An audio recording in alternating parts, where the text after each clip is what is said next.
আসসালামু আলাইকুম দর্শক, আশা করি আপনারা ভালো আছেন। আলহামদুলিল্লাহ আমিও ভালো আছি। এই যে আমার ধোপা গাঁদা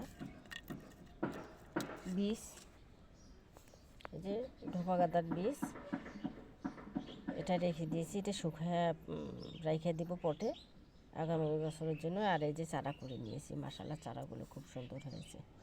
তাই ভাবলাম দর্শকদেরকেও দেখিয়ে দিই, আমার মতো করে দর্শকরাও বীজ রেখে চারা করে নেবে। মাশাআল্লাহ, এখন চারা করলে সেই চারা থেকে জুন জুলাই মাসে আমরা ফুল পেতে পারি। মাশাআল্লাহ, আমার চ্যানেলটা যেখান থেকে দেখেন না কেন লাইক কমেন্ট সাবস্ক্রাইব করে দেবে, আমি যাতে আপনাদের সামনে নতুন নতুন ভিডিও নিয়ে আসতে পারি।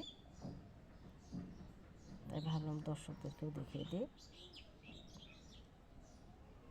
ধোপা গাঁদা বলে সেটা, এটা হলো কমলা কালার, হলুদ কালার না। এটা কিন্তু দুইটা কালার, দুইটা না চারটা কালার মনে হয় পাওয়া যায়, আরও বেশি আছে কিনা আমার জানা নেই। আমি সাদা দেখছি, কাঁচা হলুদের রং দেখেছি, সাদা কালার, যাই হোক আমি চারটা কালারে দেখেছি। আপনারা আরও বেশি দেখেছেন কিনা তা আমার জানা নেই, আমি চারটা কালার দেখেছি। তাই ভাবলাম দর্শকদেরকেও দেখিয়ে দিই, দর্শকরা আমার মতো করে যে বীজ সংগ্রহ করে রেখে দেবে আগামীর জন্য।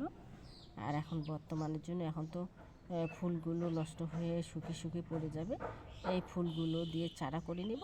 আর একটা আমরা সংগ্রহ করে রেখে দেব কন্টেনারে করে, ভালো করে শুকাই নিয়ে আগামী বছরের জন্য। মাশাআল্লাহ, আমাদের বাচ্চা কাচ্চার জন্য আমরা এইটুকু পরিশ্রম করে যাই। কী জন্য?